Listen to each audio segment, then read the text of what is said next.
¿Qué tal? Soy José Díaz Balart y estas son las noticias de este miércoles en Digital. Noticias Telemundo Digital. Ley antiaborto en Texas. El estado prohíbe interrumpir el embarazo después de las 6 semanas. El presidente Biden dice que la ley, la más extrema en 5 décadas, viola la Constitución y promete defender el derecho de las mujeres. El azote de Caldor. El incendio ya ha incinerado más de 200,000 acres en el norte de California. Los vientos y la sequía conspiran contra el esfuerzo sin descanso de los bomberos. Devastados por Aida, cientos de miles de personas siguen sin luz, agua ni comida tras el paso del huracán. Conocemos a los latinos que han llegado a las zonas afectadas para dar una mano en la reconstrucción. Evitar los viajes. Los CDC piden a las personas no vacunadas que no viajen este feriado de Labor Day ante el alarmante aumento de los casos de COVID en todo el país. Texas puso en vigencia a partir de hoy una polémica ley que prohíbe el aborto después de la 6ª semana de gestación. Se trata de la legislación más extrema contra el derecho al aborto en el país en casi medio siglo. Un derecho que, según una encuesta de NBC News, es respaldado por el 54% de los estadounidenses. Ese respaldo es aún mayor entre nuestra gente. Un 63% de los latinos está a favor de que el aborto sea legal, mientras un 35% está en contra. El presidente Biden ha calificado esta nueva ley de Texas como una violación a la Constitución y promete defender el derecho de las mujeres a decidir sobre sus cuerpos. Víctor Hugo Castillo tiene las reacciones. Una ley estricta y totalitaria, así califican quienes defienden el derecho al aborto. La nueva ley que en Texas prohíbe los abortos tan pronto se detecte el latido cardíaco fetal, lo cual ocurre usualmente en las primeras 6 semanas. Un periodo demasiado corto, cuando cualquier mujer lo puede explicar, el cuerpo ni siquiera le ha avisado a una que está embarazada. Más le preocupa que esta política no excluye incestos ni violaciones y castiga hasta con cárcel a aquellos que asistan a una mujer en terminar un embarazo después de ese término. Cualquier persona afuera del estado de Texas puede demandar a alguien adentro de Texas que intenta ayudar a alguien a obtener un aborto. Una violación al derecho constitucional, dijo el presidente Biden, refiriéndose a la ley Roe vs. Wade establecida en 1973, que otorga a la mujer el derecho a su privacidad al decidir si desea o no practicarse un aborto. Este doctor teme que las mujeres se expongan al abortar en una etapa más avanzada. Es decir, que estas mujeres van a terminar con complicaciones que de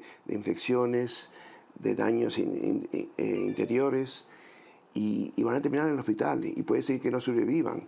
El impacto ha sido tal en aquellos que están en contra del aborto que esta clínica de abortos donde usualmente se aglomeran personas para manifestarse en contra de esta práctica, hoy no hay ninguna, pues para ellos esta nueva ley es una pequeña victoria en su lucha para erradicar definitivamente el aborto. Dios está haciendo algo grande. Gracias a los oficiales por la decisión de pelear por vida, porque vida es muy importante. Nosotros creemos que Dios da la vida y quita la vida. El temor es que la decisión siente un precedente y otros estados sigan el ejemplo de Texas e impongan leyes más extremas contra el aborto. Víctor Hugo Castillo, Noticias Telemundo.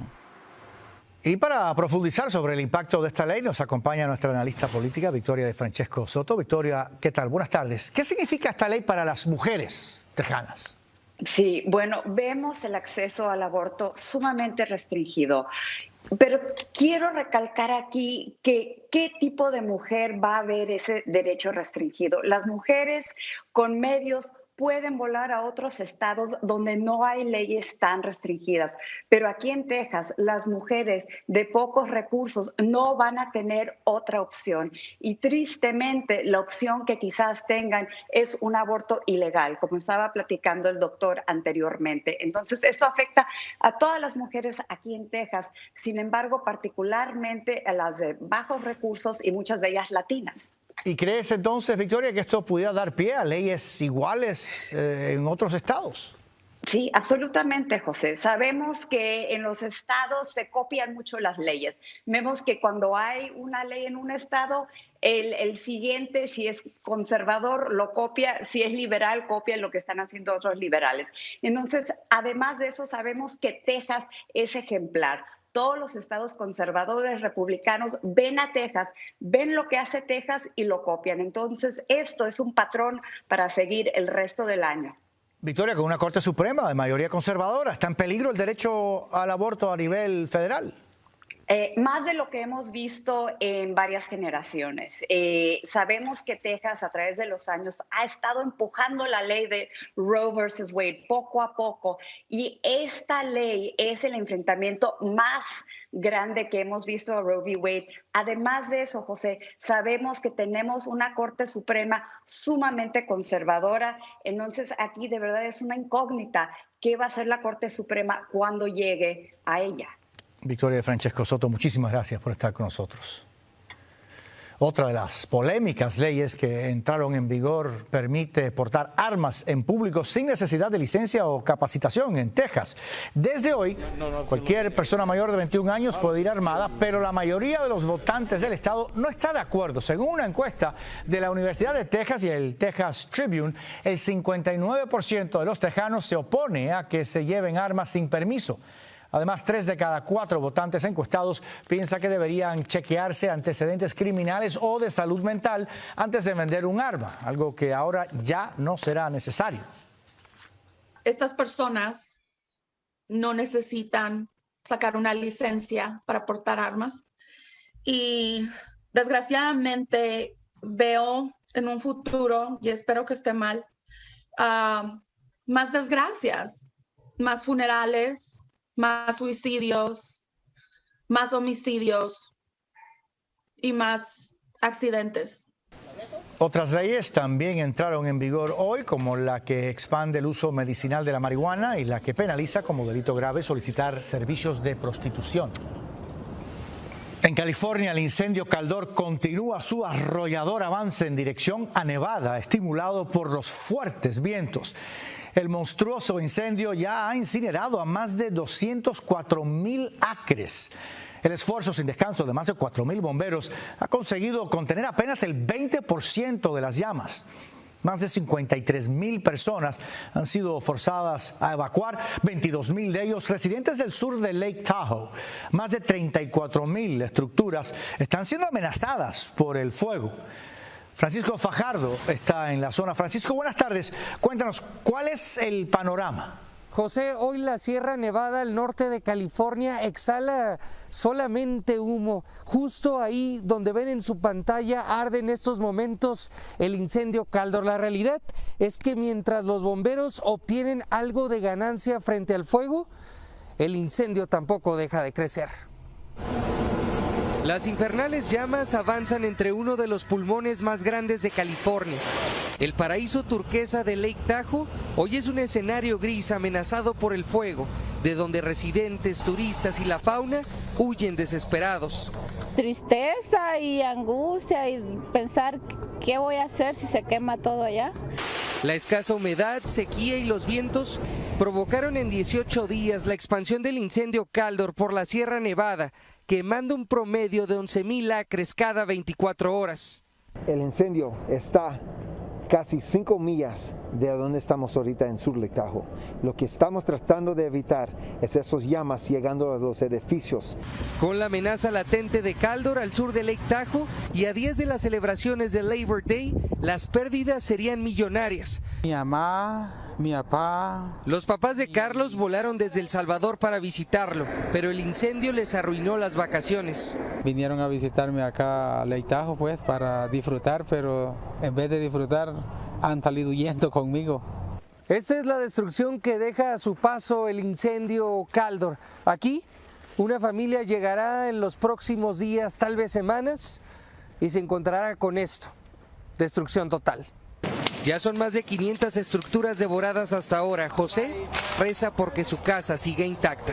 Esperamos que no se queme, pero conforme los pronósticos casi es seguro que se van a quemar.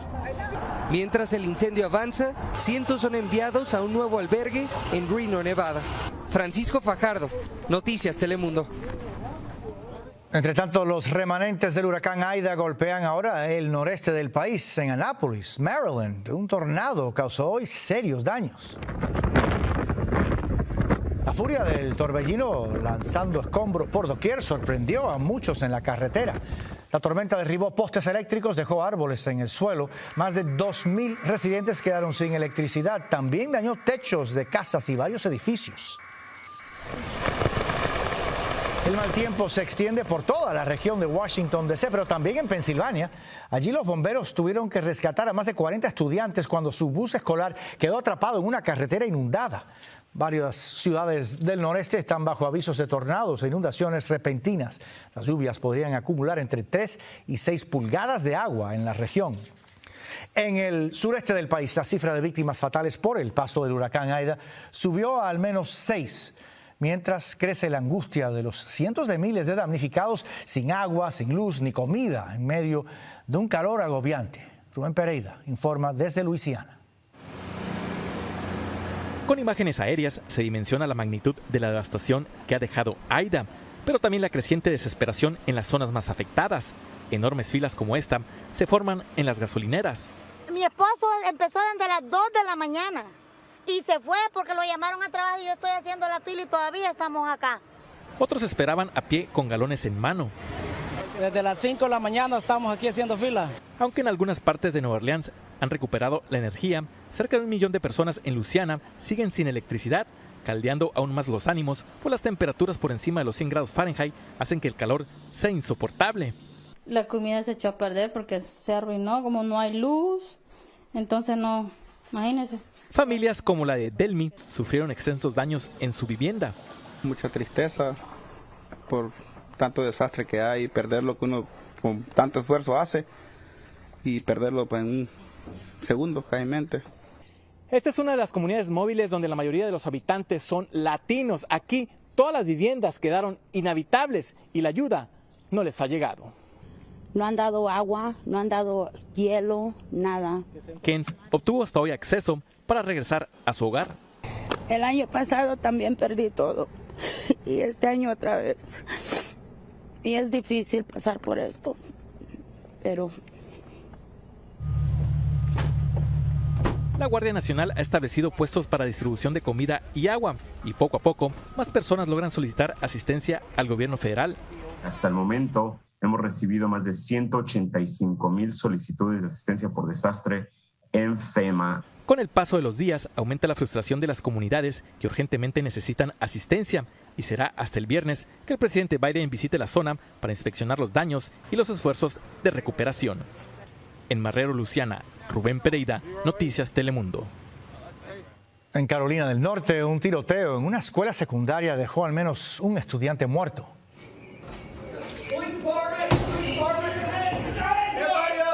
En medio del pánico de los alumnos, agentes entraron a las aulas del colegio Mount Tabor en la ciudad de Winston-Salem, donde se reportó la balacera poco después del mediodía. El amplio despliegue policial logró poner a salvo a la mayoría, pero un alumno herido terminó falleciendo en el hospital. Autoridades creen que el autor de la balacera puede ser otro estudiante. Las muertes por coronavirus se triplicaron en agosto, una señal del terrible rebrote que ha provocado la variante Delta, especialmente entre los no vacunados. De allí la preocupación por la baja tasa de inmunización de poblaciones vulnerables como los latinos. Rogelio Morataglia nos cuenta.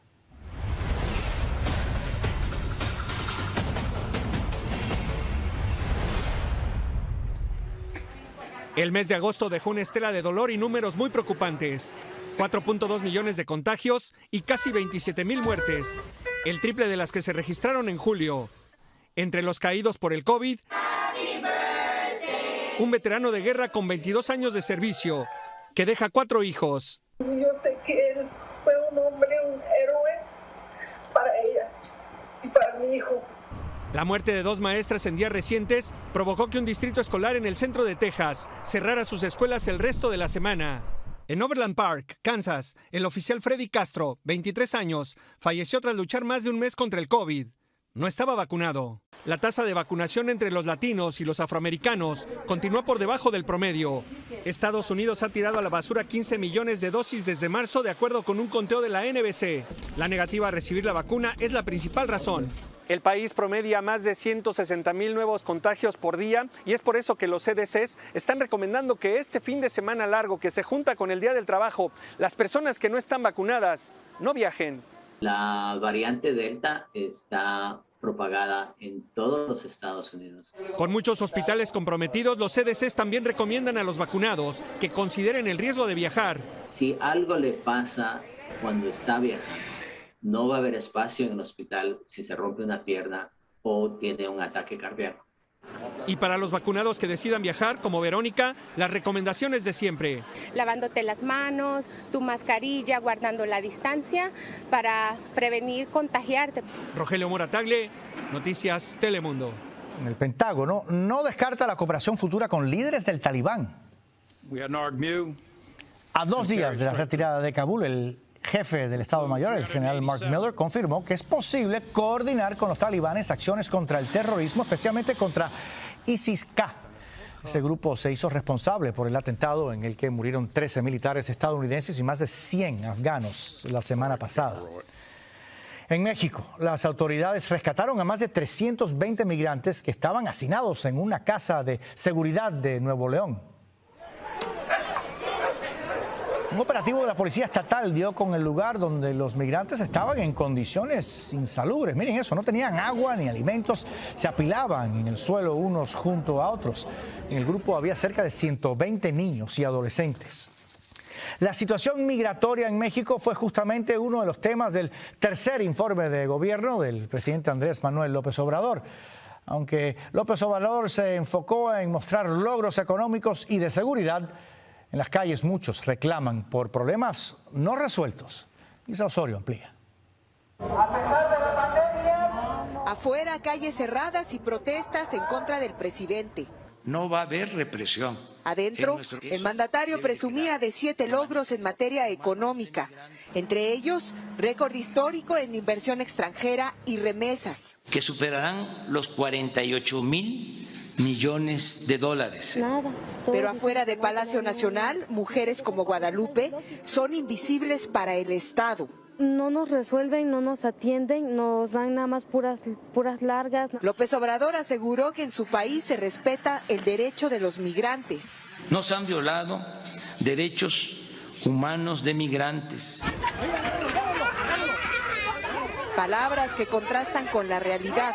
Por tercer día consecutivo, agentes migratorios y Guardia Nacional han golpeado a centroamericanos. Mucho golpe, hasta los niños recibiendo mucho golpe. El próximo año se realizará la revocación de mandato, donde los ciudadanos votarán si el presidente debe continuar o no en el cargo. Pero para muchos mexicanos, el mandatario ha perdido en los últimos meses popularidad y aprobación.